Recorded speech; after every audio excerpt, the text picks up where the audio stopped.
സമൂഹത്തിലെ സാധാരണക്കാരായ ജനങ്ങളുടെ ജീവിത നിലവാരം മെച്ചപ്പെടുമ്പോൾ മാത്രമേ ഒരു നാട് പുരോഗമിക്കുകയുള്ളൂ എന്ന് ബിഷപ്പ് മാർ ജോർജ് മഠത്തിക്കണ്ടത്തിൽ നവകേരള വികസനക്ഷേമ പഠന പരിപാടിയുടെ ജില്ലാതല ഉദ്ഘാടന ചടങ്ങിൽ സംസാരിക്കുകയായിരുന്നു അദ്ദേഹം.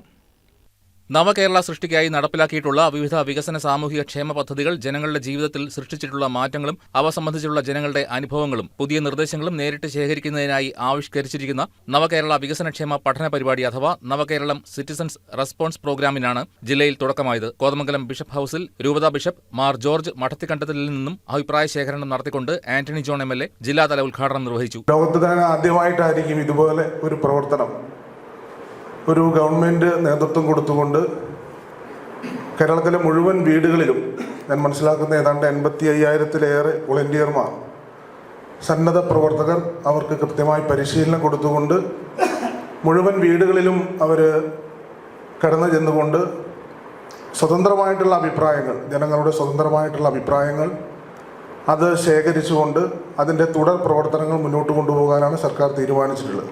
ജനങ്ങൾക്ക് നാടിന്റെ വികസനത്തെക്കുറിച്ചും ഭാവിയെക്കുറിച്ചും തീർത്തും സ്വതന്ത്രമായി അഭിപ്രായം രേഖപ്പെടുത്താൻ കഴിയുന്ന രീതിയിലാണ് സിറ്റിസൺസ് റെസ്പോൺസ് പദ്ധതി വിഭാവനം ചെയ്തിരിക്കുന്നതെന്ന് എം.എൽ.എ. പറഞ്ഞു. സമൂഹത്തിലെ സാധാരണക്കാരായ ജനങ്ങളുടെ ജീവിത നിലവാരം മെച്ചപ്പെടുമ്പോൾ മാത്രമേ ഒരു നാട് പുരോഗമിക്കുകയുള്ളൂ എന്നും ബിഷപ്പ് മാർ ജോർജ് മഠത്തിക്കണ്ടത്തിൽ അഭിപ്രായപ്പെട്ടു.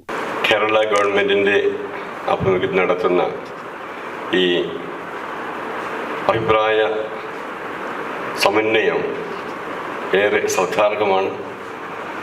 അത് വളരെ ഉപകാരപ്രദമാണെന്ന് ഞാൻ കരുതുന്നു. ഓരോ കാര്യം ചെയ്യുമ്പോഴും അതിനെക്കുറിച്ച് ഇവാലുവേഷൻ എപ്പോഴും ആവശ്യമാണ്. ഇവാലുവേഷൻ ഉണ്ടെങ്കിൽ മാത്രമേ നാം ഓരോ പദ്ധതിയും നടപ്പാക്കുമ്പോൾ എന്തുമാത്രം അത് ജനങ്ങൾക്ക് ഉപകാരപ്രദമായിരുന്നുവെന്ന് കണ്ടെത്തുവാൻ സാധിക്കുകയുള്ളൂ. ആ രീതിയിൽ ഈയൊരു ഭാവി വികസനത്തെക്കുറിച്ചുള്ള അഭിപ്രായ സമന്വയവും അതോടൊപ്പം തന്നെ എന്തെല്ലാം കാര്യങ്ങൾ നടത്താൻ സാധിച്ചു എന്നുള്ള അവലോകനമൊക്കെ എപ്പോഴും അത് ഉയർച്ചയ്ക്കും വളർച്ചയ്ക്കും നല്ലതാണ്. പ്രത്യേകിച്ച് നവകേരള സൃഷ്ടി എന്നുള്ള ആ ഒരു ചിന്തയോടുകൂടി കേരളത്തിൽ നിങ്ങൾ എഴുതിക്കുന്ന കേരളത്തിന് 75 വയസ്സാകുന്ന 2031 കേരളത്തെ വികസിത രാജ്യങ്ങളിലെ ജനങ്ങളുടെ ജീവിതത്തോടൊപ്പം എത്തിക്കുക എന്നാണ് നവകേരള സൃഷ്ടിയുടെ ദൗത്യം.